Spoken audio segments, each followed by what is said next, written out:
안녕하세요. 저는 평범한 30대 중반의 여성이에요. 사람들이 가지는 편견에는 여러 가지가 있겠지만 저는 정말로 어이없는 편견 때문에 힘든 일을 겪고 이제야 안정적인 생활을 보내게 됐어요. 사실 어떤 사람에게는 정말 용납할 수 없는 것이라도 또 다른 사람에게는 별거 아닐 수도 있는 것이 편견이라고 생각해요. 그리고 요즘 젊은 사람들에게 재혼 가정은 그렇게 큰 문제가 아니지만 나이가 많은 옛날 분들에게는 재혼 가정이라는 것만으로도 결혼을 꺼릴 일이 되는 거라는 걸 이때까지만 해도 전혀 몰랐거든요. 우리 어머니는 아버지와 재혼을 하셨어요. 옛날 분들은 쉬쉬하는 일이긴 했지만 저희 가족은 정말 너무너무 사이가 좋았죠. 재혼 가정이었지만 저는 아버지와 어머니의 딸이었고요. 어머니가 전 남편과의 사이에서 아이 없이 이혼을 하셨기 때문에 말 안 하면 그냥 온전한 가족일 뿐이었어요. 제가 성인이 되고 남자친구를 사귀기 시작했을 때 엄마가 저에게 당부하신 일이 있었어요. 예, 너 혹시 결혼할 사람 생기면 우리가 재혼 가정이라는 건 절대로 말하지 마. 말하고 싶으면 결혼하고 최소 5년은 넘은 뒤에 하고. 응? 재혼이래봐야 엄마랑 나 아빠 사이가 남인 건 아니잖아. 피가 섞인 부모 자식인데 엄마가 너무 예민하게 생각하는 거 아니야? 네 눈에는 그렇게 보이지. 근데 내 나이만 돼도 그걸 흉으로 보는 사람이 있어. 내가 그런 편견을 얼마나 많이 당했는지 아니? 지금이야 결혼도 이혼도 쉽다지만 그때는 이혼하고 재혼한다고 하면 마치 죄 지은 사람처럼 몰아갔거든. 그러니까 네 사돈 될 사람들이 어떤 분인지는 모르지만 네가 거기에 자리를 잡고 나면 이야기해. 이야기할 상황이 안 되면 그냥 영영 갖고 가도 되고. 솔직히 저는 이해가 가지 않았거든요. 옛날 사람들의 편견이라는 거 요즘에는 돌싱들도 TV 나와서 이혼 이야기 많이 하고 재혼 이야기 많이 하니까요. 그리고 막상 주변에도 이혼한 사람들이 꽤 있으니까요. 엄마 걱정을 전혀 이해를 못했죠. 하지만 엄마의 말처럼 생각하는 사람이 시댁에 있었던 거예요. 저는 평범한 회사원으로 일하다가 작은 가게를 하는 남편과 만났고 결혼식 날을 잡아놓은 뒤 임신이 확인된 케이스였어요. 그래서 남편의 가게 사정이 나빠졌을 때 결혼식을 미루기도 애매한 상황이 됐죠. 그때는 사업을 하던 시부도 갑자기 몸이 안 좋아 입원한 상태였고 사업 자체도 기울어져 가느라 시댁에도 돈이 많이 모자란 상황이었거든요. 곤란해하던 남편을 도와준 것은 바로 저희 엄마였어요. 김서방, 요즘 많이 힘들지? 아버지도 입원해 계시고 자네 가게 사정도 안 좋다고 들었어. 이걸로 일단 급한 불 좀 끄게. 친정엄마가 건넨 것은 카드였어요. 제 명의로 된 카드였지만 안에 들어있는 목돈은 어머니의 돈이었죠. 남편과 함께 안을 열어보니 8천만 원이라는 거금이 들어있었어요. 이거면 우리가 살 집을 희생하지 않고도 남편 가게와 시부 사업을 어느 정도 유지할 수 있는 돈이었죠. 그 통장을 받고 남편은 너무 고마워서 저희 어머니에게 연신 고개를 숙이며 감사 인사를 할 정도였어요. 그만큼 시부와 남편 상황이 좋지 않았거든요. 장모님, 이렇게 큰 돈을 너무 감사합니다. 나중에 어떻게든 이 돈 갚을게요. 감사합니다. 갚지 말라는 말은 안 할 거야. 사람 일이란 게 어떻게 될지 모르니까. 내 딸을 힘들게 하면 그때는 다시 다 돌려받을 테니까. 그리고 우리가 완전 남은 아니지 않은가? 자네 부친도 나와 친한 동네 오라비였으니까. 사실 친정엄마와 시부는 같은 동네에서 나고 자란 친한 오빠 동생 사이였어요. 거의 소꿉친구였죠. 서로 결혼하기 전까지 연락이 됐었는데 결혼 후에는 연락이 끊겨버려 연락도 못했다고 했어요. 그간 어떻게 살았는지 모르다가 상견례 때 서로 알아보게 됐거든요. 그때 정말 다들 어안이 벙벙한데 두 사람은 너무 즐거워하면서 이야기하시고 그런 어수선한 분위기는 처음이었던 것 같아요. 하지만 그 인연 덕분에 결혼이 더 수월했던 것도 있었죠. 그리고 그 인연 때문에 친정엄마가 남편과 시부를 위해 돈을 마련해 준 것이기도 하고요. 감사합니다. 제가 와이프 고생 안 시키도록 노력할게요. 고맙네. 아, 그리고 한 가지만 더 괜찮을까? 지금 자네랑 자네 부친 상황도 좋지 않으니 예단 예물 같은 건 서로 할 처지가 못 될 거라 생각해. 자네도 지금 힘든 상황이고 우리도 어찌됐건 큰 돈을 지출한 상태니까 그건 그냥 안 하고 넘어가는 걸로 하는 게 좋지 않을까 해서.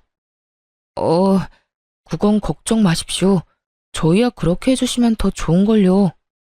남편은 그간의 마음고생이 다 풀렸는지 확연히 좋아하는 얼굴로 저를 보며 싱글벙글 웃었어요. 얼마 전까지 돈 때문에 고생하던 사람이었으니 가뭄에 단비가 온 듯 좋았을 거예요. 그러면서 제 손을 꼭 쥐어주는 것을 보니 결혼도 크게 걱정 없을 것 같았죠. 남편과 함께 시부 병실에 가서 상황을 이야기해드렸어요. 저희 친정어머니가 도와준다는 말을 하자 시부가 어찌나 좋아하시던지. 아이고, 우리야 너무 고맙지. 고향 동생이 사돈이 되니 이런 덕도 보는구나. 예단 예물은 우리도 힘든 상황이었으니 서로 없는 걸로 하는 게 맞는 것 같고, 내가 그래도 며느리 복이 있네. 이렇게 복덩이 같은 며느리가 떡하니 들어오고 말이야. 우리가 노력해서 너한테 다 갚아주마. 다 아버님이 쌓은 덕이죠. 짠순이 저희 어머니가 돈 빌려줄 정도면 아버님과 얼마나 각별한 사이였는지 알 것 같아서 마음도 놓이고 힘들 때 도와드릴 수 있어서 다행이라고 생각해요. 저와 친정엄마를 좋게 봐주는 시부를 보면서 기분이 참 좋았어요. 이렇게 시댁과도 진정한 가족이 될 수 있을지도 모른다는 생각을 했거든요. 그런데 그때 시모가 말을 하더군요. 근데 여보, 예단 예물을 안 하는 건 좀 아니죠. 제가 사려고 생각해둔 것들이 얼마나 많은데요. 어? 살 게 뭐가 있어? 결혼식이 아들 결혼식이지 우리 결혼식이야? 그리고 예단 예물 같은 거 할 상황도 안 돼 우리가. 당신 뭔가 착각하나 본데 간 만큼 오고 온 만큼 가는 거야. 상대방이 분에 넘치게 이미 줬는데 무슨 헛소리를. 그럼 아들이 받아온 돈 중에 좀 떼주세요. 저도 체면 치레는 해야 할 것 아니에요. 세상 사람들이 얼마나 욕하겠어요. 며느리가 시집 올 때 아무것도 안 해왔다고. 안 해오긴 뭘 안 해와. 당신 그 욕심 좀 버려. 애들 결혼식으로 세간살이 마련할 참이야? 애들 건 애들 거야. 제발 이상한 거 생각하지 말고 우더런 되는 마음으로 얌전히 좀 있어. 나랑 아들 망하면 집에서 살림만 하던 당신도 다 같이 망하는 거 알지? 지금 당신 하는 짓이 말이야. 물에 건진 인간 살려줬더니 보따리 내놓으라고 어깃장 부리는 거랑 똑같은 거야. 제발 염치 좀 챙겨. 아니면 철이 좀 더 들던가. 어떻게 시어머니 될 사람이 이렇게 생각이 모자라? 시모는 작게 한숨을 푹 내쉬더니 저와 남편에게 눈길도 안 주고 병실에서 나가버리더군요. 사실 남편과 시부가 시모에게는 얼마 받았는지 절대로 이야기하지 말라고 신신당부했었거든요. 그 돈 보면 어떻게든 가져갈 거라고 거의 확신하는 조로 말씀을 하니 저도 아무 말 못했죠.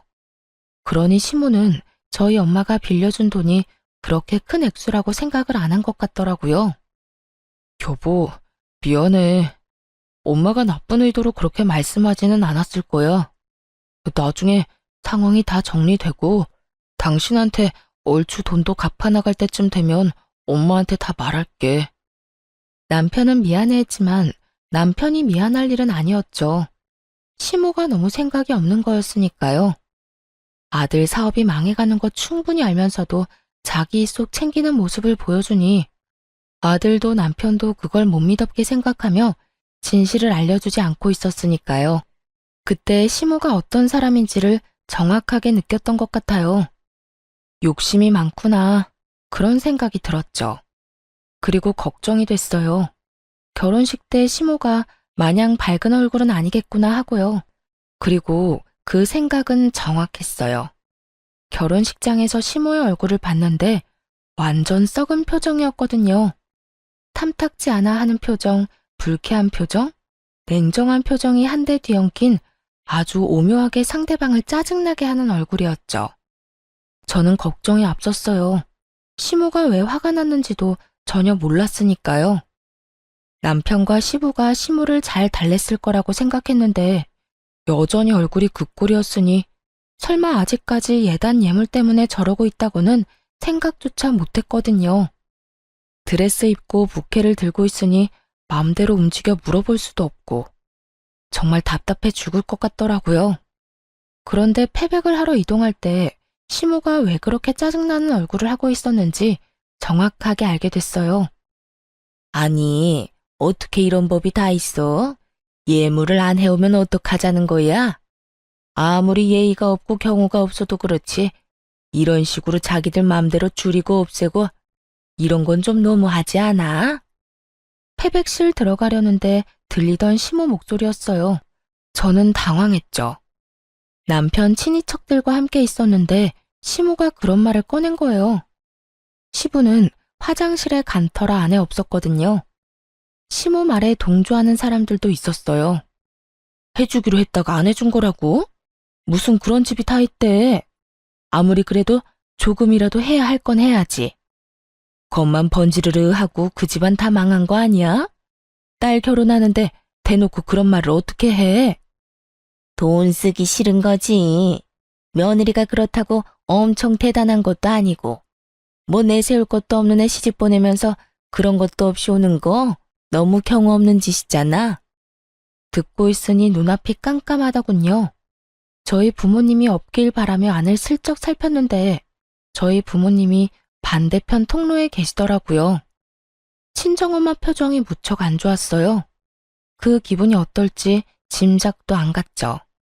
항상 긍정적인 어머니 표정이 완전 망가져 있었으니까요. 게다가 시모 이야기에 동조한 다른 사람들이 함께 흉보기 시작하면서 어머니는 들어오지도 나가지도 못하고 있었어요. 제가 어떻게든 해보려 했는데 시부가 뒤에서 나타났어요. 아가, 안 들어가고 여기서 뭐 하고 있어? 시부가 저를 챙기고 뒤이어 남편도 나타났죠. 두 사람 다 화장실을 다녀와서 늦었죠. 그런데 시부가 들어서는 순간에도 시모는 저희 친정 욕을 계속하고 있었어요. 오히려 저 들으란 듯 더 크게 말하더라고요. 내가 아들 앞길 막아버린 건 아닌가 싶어서 걱정이에요. 결혼식부터 자기 마음대로 모든 걸 결정하는 사람들이잖아요. 결혼하면 얼마나 심하겠어요? 별것도 없는 딸도 귀한 딸이라고 싸고 돌 테니까요. 당신 지금 무슨 소리 하는 거야? 결국 시모 이야기를 듣던 시부가 깜짝 놀라 시모에게 소리쳤어요. 지금 친척들 앞에서 무슨 헛소리 지어 만드는 거냐고. 자식 도와준 사돈이 얼마나 고마운데 당신 하는 짓이 원수를 은혜로 갚는 거랑 뭐가 달라. 막말로 예단 예물을 했었어 봐. 우리가 감당이나 했겠소? 지금이야 퇴원해서 몸 상태 괜찮고 사업도 차츰 돌아오고 있지만 그때 사돈이 안 도와줬으면 재기 못했을 수도 있다고. 어떻게 돼먹은 사람이야 당신? 은인들 앞에 두고 그런 말을 어떻게 하냐고. 꼴랑 조금 도와준 거 가지고 이러지 말아요. 그리고 하기로 한 건 했어야지. 그걸로 얼마나 할 일이 많았는지 알아요? 제가 사야 할 것들 다 못 샀는데 그럼 가만히 있어야 하냐고요. 그리고 우리 집에 시집 오면 당연히 도와줘야 하는 거지 뭘 그렇게 생색을 내면서 도와줘요? 정말 떼쓰는 아이처럼 말하더라고요. 상황을 볼 줄 모르는 건지 주변을 전혀 신경 쓰지 않더라고요. 시모와 함께 욕한 사람들이 처가에서 이미 금전적인 도움을 줬다는 말에 자신들이 했던 말을 주워 담지도 못하고 아이고 이걸 어째 하며 발만 동동 구르고 있었는데도요. 그리고 시모의 그 철없는 말에 저희 친정 부모님보다 얼굴이 더 일그러진 사람이 바로 시부였어요. 도움을 준 사람이 바로 앞에 있는데 자기 마누라가 저런 소리를 찍찍해대니 당연히 환장하고 펄쩍 뛰었어요. 뚫린 입이라고 말 함부로 하는 거 아니야. 도대체가 당신은 나이를 어디로 먹은 거야? 그리고 내가 말했지. 당신 그 욕심 때문에 언젠가 큰 코 다친다고. 제발 욕심 좀 버려. 당신 때문에 나도 창피해. 손님들 앞에서 이게 무슨 추태냐고. 결국 남편이 수습하러 나섰어요. 아버지, 진정하세요. 그리고 어머니, 저희 까딱 잘못했으면 결혼식 연기해야 했을 수도 있어요. 어머니가 집에서 살림만 하시느라 아버지랑 제 사정을 모르셨을 수도 있는데 진짜로 위험한 상황이었다고요. 뱃속의 아이 때문에 장인어른 장모님이 저희 상황 많이 살펴봐 주신 거고요. 돈 빌려 가는데 예단님을 하자고 하면 처가에 돈 빌려서 결혼하는 거랑 뭐가 달라요? 그러니까 제발 더 이상 저 부끄럽지 않게 해주세요. 지금도 이렇게 친인척분들 모인 곳에서 큰 소리로 남편 말에 시모가 꽥 소리를 지르더군요. 너도 내가 잘못했다고 생각해? 내가 뭘 잘못했는데? 며느리 보면서 덕 좀 보겠다는 게 그렇게 큰 일이야? 덕만 봤어요? 망해가는 가게 살려준 은인인데 어머니한테 직접적으로 돈 주는 거 없다고 이런 식으로 구는 것 같은데 살면서 제가 해드리면 되잖아요. 그러니까 제발 제 와이프 처가는 건드리지 마세요. 제발 사람 도리만 하면서 삽시다. 네? 시모는 골이 잔뜩 난 채로 인상을 확 찌푸리고 있었고 시부와 남편은 저와 친정 부모님을 달래려 애썼어요. 두 사람이 잘 달래지 않았다면 분위기가 수습이 안 될 정도로 망가졌을 거예요. 남편은 저와 친정어머니에게 미안하다고 연신 고개 숙였죠. 그때 시모가 자기는 패백을 안 하겠다고 나가버리더군요. 그런데 아무도 안 잡았어요. 시부는 오히려 속이 편하다는 듯 자신의 여동생에게 대신해달라고 부탁했거든요. 그렇게 시모가 없는 패백이 진행됐죠. 시모는 아예 돌아가 버렸더라고요. 엉망이 된 결혼식이었지만 더 엉망이 되기 전에 수습이 돼서 차라리 다행이라는 생각이 들 정도였거든요. 혼주가 그런 표정으로 앉아있으면 사람들이 이 결혼이 어떤 결혼인지 다 알게 되잖아요. 시모가 없으니 분위기가 더 둥글둥글하고 좋았어요. 시부가 돌아다니며 제 칭찬도 하시고 고향 친구들과 어머니 이야기도 하면서 정말 열심히 마지막까지 수고해 주셨거든요. 시부에게는 감사한 마음이 너무 컸죠. 친정 부모님도 시모가 안 보이니 그제야 얼굴이 좀 돌아왔고요.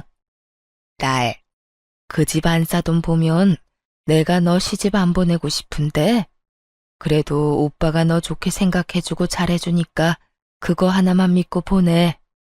예, 혹시라도 네 시어머니가 너 괴롭히면 꼭 시아버지한테 가서 일러라. 알겠지? 어른이 어른 같아야 말이지.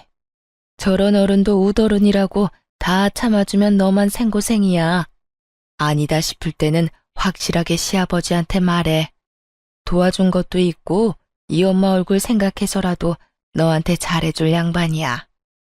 나는 너희 시모 가까이 하고 싶은 마음 없으니까 혹시라도 만나게 될 일 만들지 말고. 알았지? 정말 싫었던 건지 신신당부를 하더라고요. 그리고 며칠 뒤에야 저희는 시부모님 소식을 들었어요. 엄청 크게 싸웠다고 하더라고요. 완전히 사이가 틀어질 정도로요. 하긴 싸우지 않는 게 이상한 일이었죠. 남편은 그 결혼식 이후로 저한테 신경 많이 썼어요. 그런 거 아니더라도 원래 저한테 잘해주던 사람이었는데 더 신경을 많이 쓰더라고요. 스트레스가 아이한테 안 좋은 영향을 미쳤을까봐 걱정하며 발 마사지도 해주고 그래서 시모에 관한 건 좀 털어낼 수 있었어요. 남편이 최대한 시모와 마주치지 않을 수 있도록 해주겠다고 했거든요. 그 말 믿고 안심하고 있었죠. 그런데 남편이 막을 수 있는 것도 한계가 있더라고요. 시부와 남편 사업이 잘 풀리기 시작하면서 집안에 생기는 크고 작은 행사들을 시모와 제가 챙겨야 할 일이 생겼거든요. 그렇게 만날 때마다 남편은 자기 가게로 시모를 불러서 자기 보는 눈앞에서 제가 시모와 만나도록 해줬어요. 하지만 바쁜 시간대에 손님도 많으면 어쩔 수 없이 시모와 단둘이 만나야 할 일도 생겼거든요. 결혼식 이후로 오랜만에 본 시모는 생각보다 괜찮은 상태였어요. 대놓고 저를 싫어하는 기색을 내비추거나 냉랭한 느낌을 주지는 않았어요. 그래서 시부와 남편이 많이 달랬구나 싶었는데 그게 아니었더라고요. 예, 너 그 가방 예쁘네? 어디서 샀어? 제가 가지고 있던 가방을 보며 그렇게 말하더라고요. 신혼여행 다녀오면서 사온 거였거든요.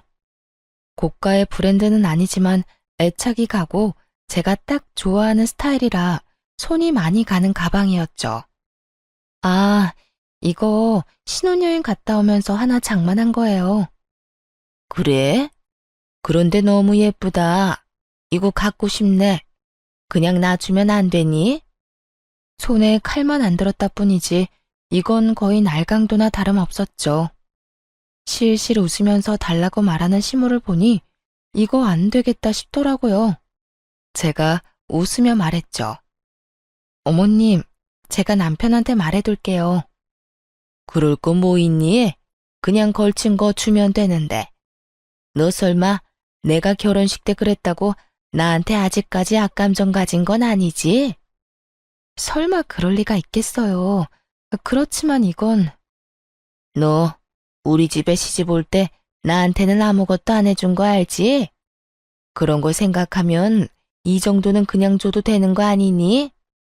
시모가 아주 단단히 벼르고 있던 모양이었어요.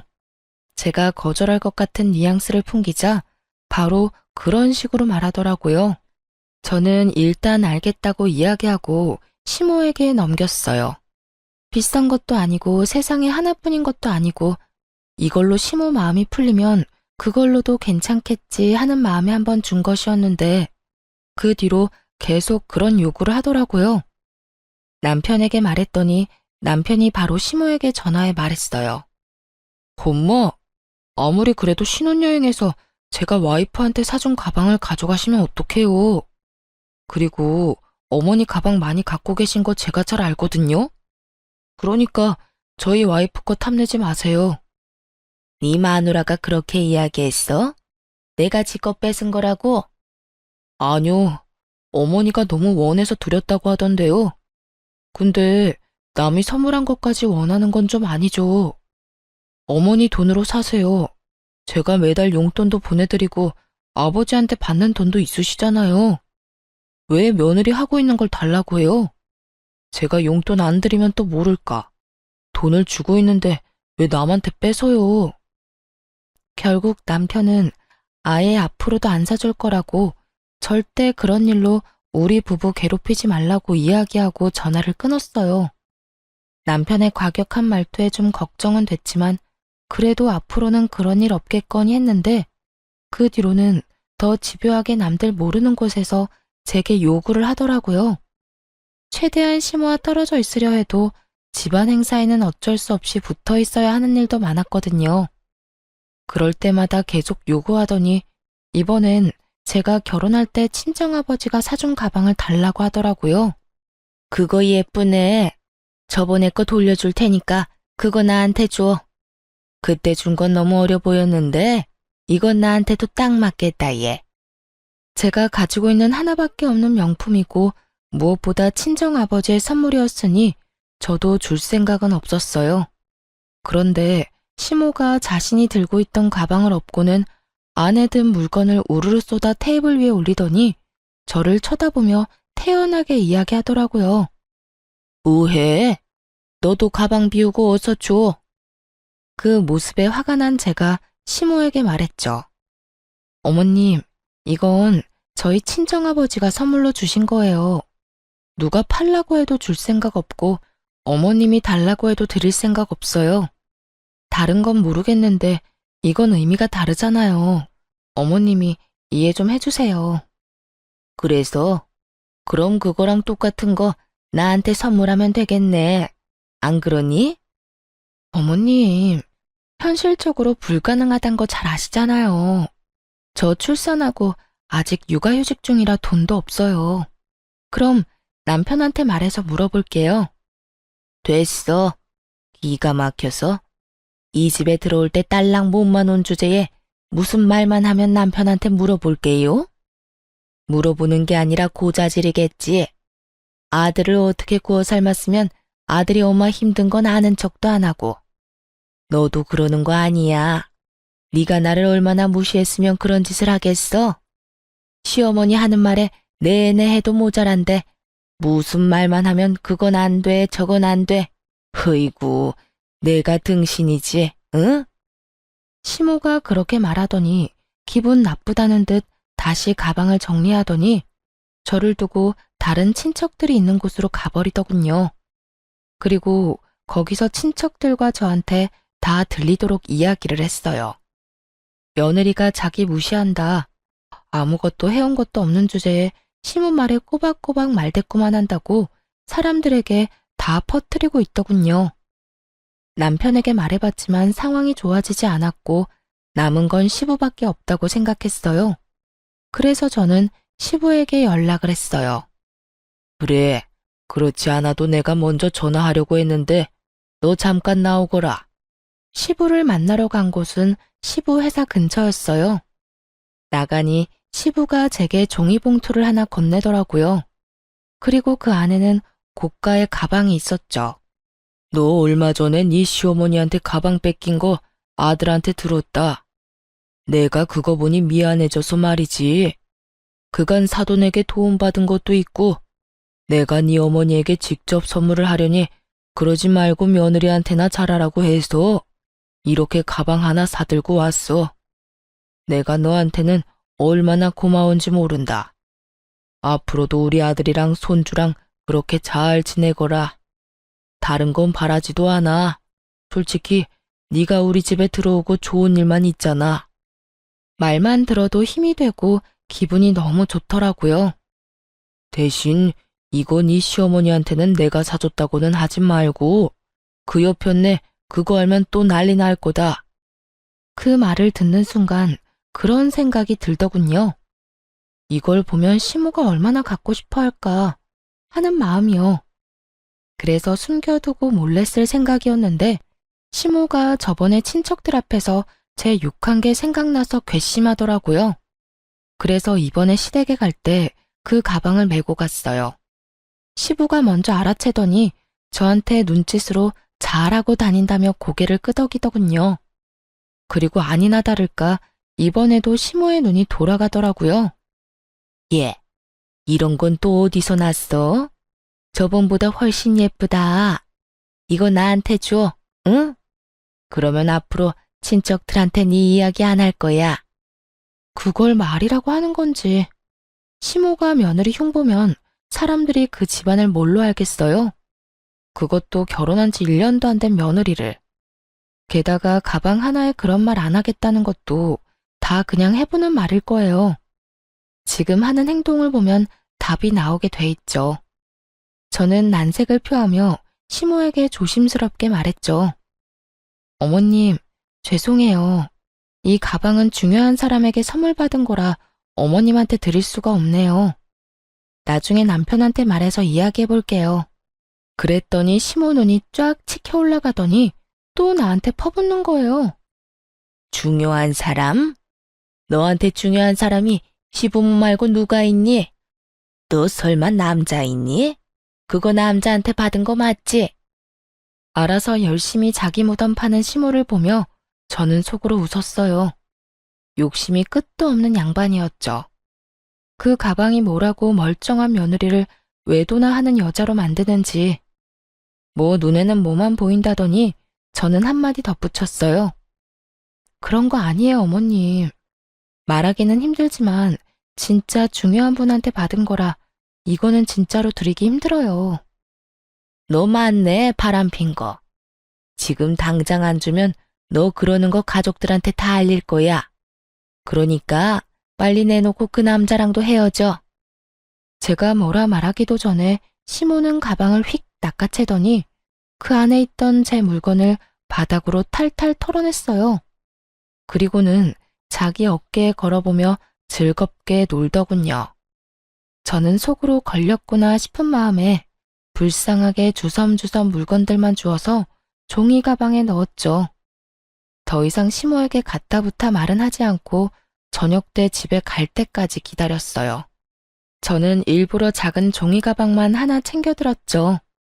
배웅하러 온 시부가 제 짐을 보고 의아해하며 묻더군요. 아가, 너 가방 놔두고 왔어. 내가 가져오마. 여보, 그거 아니야. 이제 내 거니까 거기 놔둬요. 시부가 시모 이야기에 당황한 얼굴이 돼서 시모에게 되물었죠. 이게 왜 당신 거야? 걔가 나한테 줬다고요. 자기 불리해지는 거 싫으니까 바람 피우는 거 나한테 들켜서 내가 눈 감아주는 조건으로 그거 받은 거란 말이에요. 혼자 소설 쓰던 시모를 보며 시부가 황당한 얼굴로 되물었죠. 바람을 피워? 네, 그 가방 바람 피운 사람한테 받은 거라고요. 뭐라는 줄 아세요? 중요한 분한테 받은 거랍니다. 그게 왜 도남인지 뭐겠어요? 시부가 골 때린다는 표정으로 이마를 부여잡고 시모에게 물었죠. 그 중요한 분이 왜 도남이라고? 누가 그래? 딱 보면 척이죠. 이 비싼 가방을 그럼 누가 사줘요? 의기양양하게 말하는 시모는 그 이야기는 꺼내지 않기로 한 약속도 다 깨고 시부에게 구구절절 자기가 쓴 소설 이야기를 말하고 있더라고요. 그게 얼마나 웃긴지 그런 시모에게 시부가 꽥 소리를 질렀어요. 나다. 내가 사줬어 이 옆에 내야. 시아버지가 사준 걸 시어머니가 홀라당 가져가? 도대체 당신은 생각이 있는 사람이야 없는 사람이야? 당신이 이걸 왜 사줘요? 내가 며느리 집안에 받은 게 얼만데 그럼 이런 거라도 해줘야 할 거 아니야? 당신은 양심이 없는 거야 아니면 욕심이 눈을 가린 거야? 어떻게 남한테 선물 받았다는 걸 그것도 그런 난잡한 상상해가며 며느리 모함하고 요새 친척들 사이에서 며느리 험담하는 것도 그래. 내 귀에 안 들어올 줄 알았어? 내가 그거 뒷수습하느라고 얼마나 힘든지 아냐고. 있는 사실만 말해, 있는 사실만. 당신 혼자 소설 쓰고 자빠져 있지 말고. 시부가 그렇게 말하며 가방을 탈탈 털어 시모 물건을 바닥에 냅다 던져버리고 제게 가방을 돌려줬어요. 그걸 보고 있던 시모가 저를 째려보는데 어쩌겠어요. 저는 줬는데 시부가 다시 돌려줬으니 다시 제 것이 된 것뿐이죠. 그리고 그 뒤로 시모는 제 것을 탐낸 적이 없었어요. 시부에게 한바탕 혼쭐이 난 모양이었어요. 이제야 시모가 제정신 차렸구나 싶었는데 그게 아니었어요. 그때 앙금이 남아있었는지 그 뒤로 저를 괴롭히는 일이 많아졌거든요. 특히 아무 쓸데도 없는 일을 계속 시키려고 했어요. 남편이 거의 막아줬지만 남편도 못 막는 일이면 무조건 트집 잡아 사람을 혼내고는 했어요. 게다가 하루 만에 다 할 수 없는 일을 시켜놓고 제대로 못하면 친정 부모님 욕을 엄청 했거든요. 그러다 정말 제대로 시모와 붙은 적이 있었는데 그게 바로 김장 때였어요.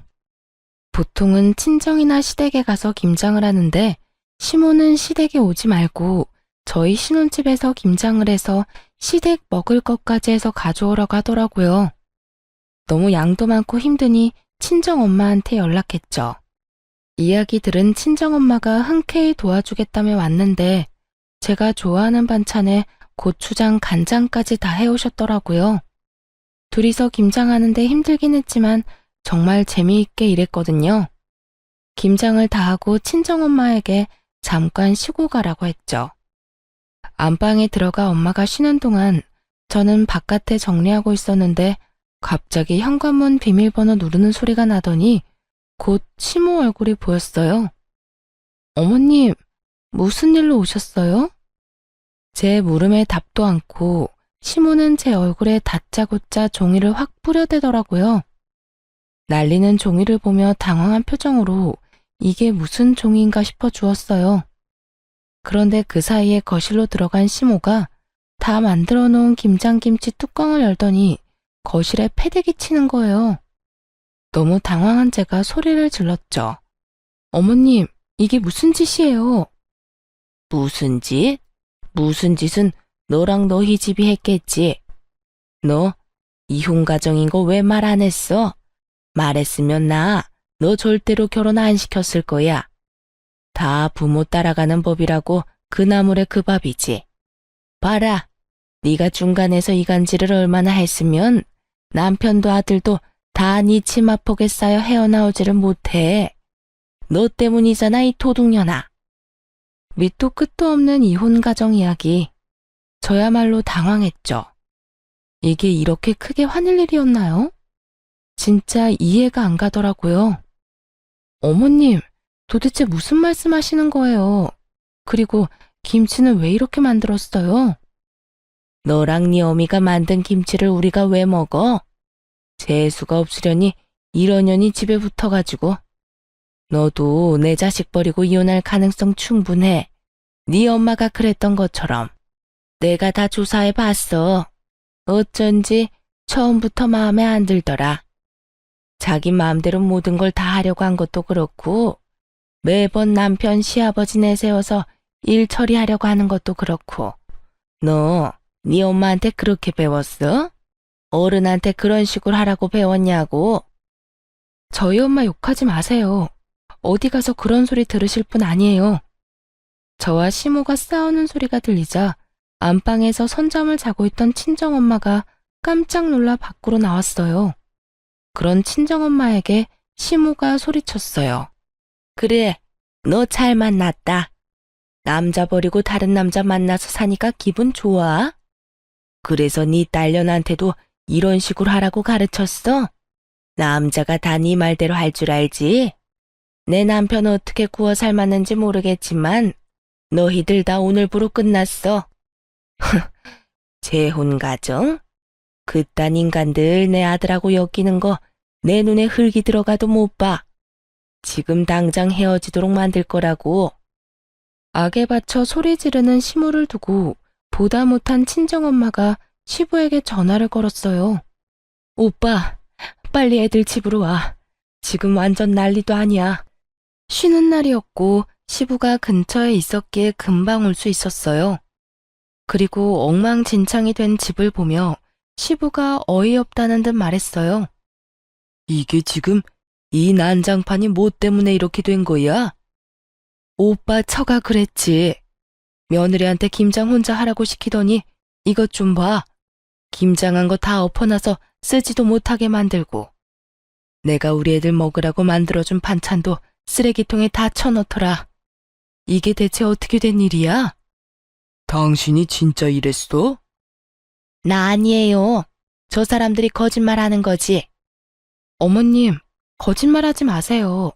저희 집에 아기용 홈캠 달아놔서 그 상황 다 찍혔거든요. 제 말에 시모 얼굴이 하얗게 변했어요. 이렇게 큰 사고를 쳐놓고 발뺌으로 넘어가려고 하다니 도대체 생각이 있는 사람인 건지 없는 사람인 건지. 그렇지만 시모는 개의치 않고 시부에게 붙어서 말하더라고요. 내가 한 거긴 한데 이 사람들 믿을 만한 사람도 아니야. 세상에 당신 고향 친구라는 저 여자도 재혼 가정이더라고. 그것도 우리한테 속이고 결혼까지 했잖아요. 내가 여태껏 사돈 얼굴 봐서 도와주고 참아준 건데 이게 도대체 무슨 꼴이냐고. 우리가 왜 저 여자한테 뒷조사까지 당해야 해? 내가 이혼하고 재혼한 게 그렇게 나쁜 일이야? 그게 뭐가 그렇게 잘못했다고 여기서 이 난리야. 그리고 그런 것 때문에 화내는 것도 아니잖아. 결혼할 때 그 예단 예물 안 해온 걸로 그렇게 괴롭히더니 애가 가지고 있는 물건을 뺏으려고 하질 않나. 그러더니 이번에는 하다 내 결혼 생활로 애를 괴롭혀? 이미 애들 결혼했고 잘 살고 있으면 됐지. 시부는 어지럽혀진 거실 바닥을 물끄러미 바라만 보고 있더니 푹 한숨을 쉬었어요. 그리고 여전히 의기양양하게 서 있는 시모에게 말했죠. 당신 오늘 가서 짐 싸. 무슨 짐을 싸요? 당신이 제일 싫어하는 이혼 해줄 테니까 우리 집에서 나가. 그 얼굴 꼴도 보기 싫으니까 나가라고. 갑작스런 시부의 이혼 선언에 모두들 놀라서 눈만 껌뻑였어요. 그게 무슨 소리예요? 화난 거 알지만 그런 이야기는 장난으로도 하면 안 되죠. 누가 장난이래? 내가 장난치는 걸로 보여? 이 집안이 당신 때문에 하루도 조용할 날이 없어. 내가 당신이랑 결혼하고 나서 매번 했던 말 있지? 제발 욕심 좀 줄이고 살라고. 며느리 들어오더니 더 심해졌잖아. 그럼 며느리를 내보내야지 왜 날 내보내요? 그럼 자식 새끼 늙어 죽을 때까지 호래비로 만들 셈이야? 아니면 우리 집 대 끊기게 만들려고? 나가려면 당신이나 나가. 싫어요. 못해요. 안 나갈 거라고요. 어떻게 몇십 년을 같이 살았는데 이런 식으로 이혼을 하자고 해요? 이혼 못해? 그럼 며느리랑 아들 일에 앞으로 입도 뻥긋 하지 마. 그거 지킬 수 있으면 이혼은 안 할 거야. 그건 말도 안 되죠. 제가 시어머니인데 우도른인데 애들한테 말도 못하면 그게 무슨 어른이에요? 그래? 그런데 어쩌나 우리 애가 결혼할 때 사돈한테 빌린 돈이 있어. 그걸 지금 당장 갚으라고 하면 못 갚거든? 당신이 갚을 생각 있어? 그럼 애들 이혼시킬 수 있는데. 제가 갚을게요. 끼케야 몇백이겠지. 꼴랑 입원비 빌려주고 여태 생색내는 것도 웃겼으니까. 몇백? 이 여자야, 자그마치 8천만 원을 빌렸어. 8천만 원. 당신 갚을 수 있어? 어? 8천만 원이요? 그제야 우리가 빌려준 돈이 얼마인지 알게 된 시모가 아무 말도 못하고 눈치만 살살 보더군요. 그러더니 도리어 인상을 쓰고 꽥 소리를 질렀어요. 그럼 미리 말해줬어야죠. 내가 여태 몰랐으니까 그랬지. 그만큼 큰 돈 빌려줬으면 내가 이런 식으로 했겠어요? 그 큰돈 액수 말해줬으면 당신이 또 쓸데없는데 돈 쓴다고 돈 내놓으라고 떼썼겠지. 예단 예물에 쓰겠다고. 내가 당신을 몰라? 나만큼 당신 잘하는 사람 없어. 그리고 당신 생각도 진짜 나쁜 거야. 돈 많이 빌려주면 아무 소리 안 하고 돈 적게 빌려주면 큰 소리 뻥뻥 칠 거야? 도대체 어디서 배워먹은 거야 그런 논리는? 적은 돈이든 큰 돈이든 빌려준 사람은 다 고마운 사람이야. 도와준 사람한테 이런 식으로 은혜를 원수로 갚는 건 대체 어디서 배워먹었어? 당신 어머니가 그렇게 가르쳤어? 시모가 저에게 했던 말 그대로 시부가 시모에게 돌려줬어요. 당신 어머니가 그렇게 가르쳤냐는 그 말이요. 그 말 듣는 순간 시모 얼굴이 확 굳는 걸 봤어요. 그렇지만 결국 시부 말에 아무런 대꾸도 못했던 시모는 시부와 결국 이혼 절차를 밟게 됐어요. 시댁 가족들은 드디어 터질 게 터졌구나 하는 반응이었어요. 사실 시모의 철없는 행동으로 그간 시댁 식구들이 뒷수습한 적이 많았다고 하더라고요. 생각 없이 말 내뱉는 거랑 사실관계 알아보지도 않고 소설 지어내서 말하는 거. 그리고 남의 것 욕심내는 것까지. 그래도 가족이라고 여태 끼고 살았던 것 같은데 결국은 이렇게 갈라서게 된 거죠. 그런데 시부와 시모의 이혼은 이상한 곳으로 불똥을 튀게 만들었죠. 하루는 신우가 눈물을 흘리며 남편을 찾아왔더라고요. 오빠, 그 사람이 나랑 파혼하자고 했어. 어떻게 하면 좋아? 신우는 남편보다 5살 어린데 시부와 시모가 이혼하기 전에 한번 보러 왔었거든요. 그때 날 받아놓고 결혼식 기다리고 있었는데 중간에 시부와 시모가 헤어졌잖아요. 그것 때문에 상대방 부모 쪽에서 말이 많았었던 것 같더라고요. 이혼 가정은 싫대, 그 사람 집에서. 결혼하기 전에 무슨 이혼을 하냐고. 얼마나 콩가루 집안이면 딸 결혼 앞두고 이런 짓 저지르냐고. 그 사람 부모님이 엄청 난리였어. 이게 내 잘못이야? 왜 내가 이런 불행을 겪어야 하는데. 내가 겪으니까 언니가 얼마나 힘들었을지 이제야 이해가 가. 시모가 저를 반대했던 입장 그대로 그쪽 집안에서 신우를 반대했으니 신우가 제 심정을 이해하고도 넘쳤던 거죠. 그런 신우를 달래줬어요. 아가씨, 누구 탓도 아니에요. 아가씨 탓은 더더욱 아니고요. 남자친구는 뭐래요? 부모님 말씀 따른다고 해요?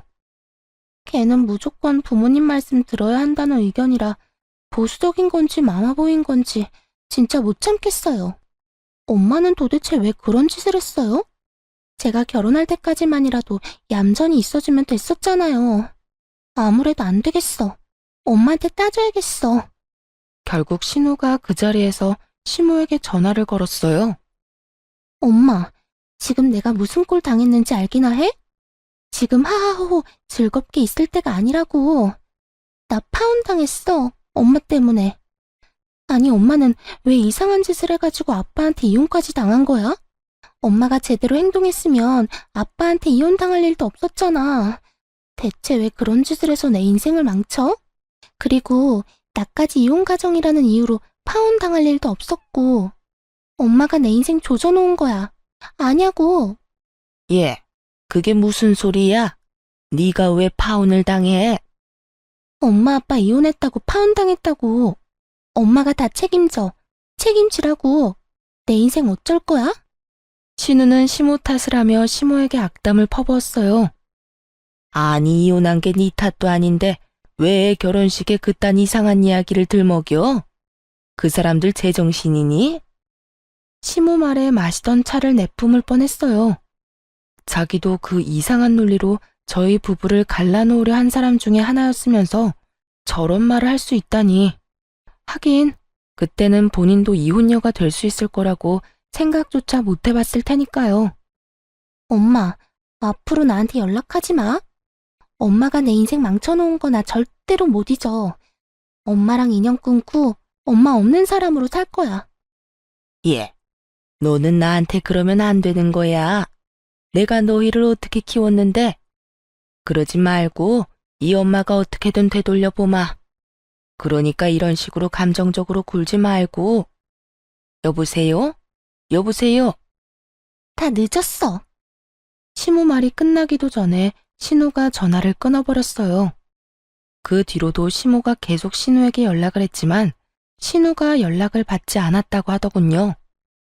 시모는 그제서야 자신이 이혼한 게 실감이 난 건지 딸의 말에 충격이라도 받았는지 시부와 남편에게 전화해서는 매일같이 울며 매달렸대요. 그렇지만 이미 가족들은 시모 행동에 이미 모두 질린 상태였고 더 이상 뒤치다꺼리도 하고 싶지 않아 했죠. 그렇게 철없고 욕심 많은 시모는 가족들에게 모두 버림받고 나가 떨어져 버렸어요. 나이가 들면 가족이 제일 좋다는 말이 있죠. 남편은 시모에게 용돈은 꼬박꼬박 보내요. 그렇지만 만나지는 않아요. 그것도 애들 데리고는 절대요. 시모가 저와 친정어머니에게 한 짓을 보고 애한테 나쁜 생각이라도 심을까봐 걱정된다고 말할 정도거든요. 남편은 그때 시모가 저희 거실에 김치 다 뿌려놓은 홈캠 영상을 보고 완전 분노했었거든요. 남편이 가서 시모에게 따진다는 거 시부가 이미 다 해결했다고 말리느라 그날 정말 고생했어요. 시모도 그런 식으로 아나무인으로 굴지 않았다면 적어도 남편과 척지고 살지는 않았을 텐데요. 자기가 뿌린 씨를 알아서 거둔 거죠. 시모도 이제 어르신 소리 들을 나이니 나이 먹으면서 제발 철도 같이 들었으면 좋겠네요. 이제 와서 너무 늦기는 했지만요. 살다 보니 이런 일도 겪고 참 세상 사는 게 제 맘 같지만은 않더군요.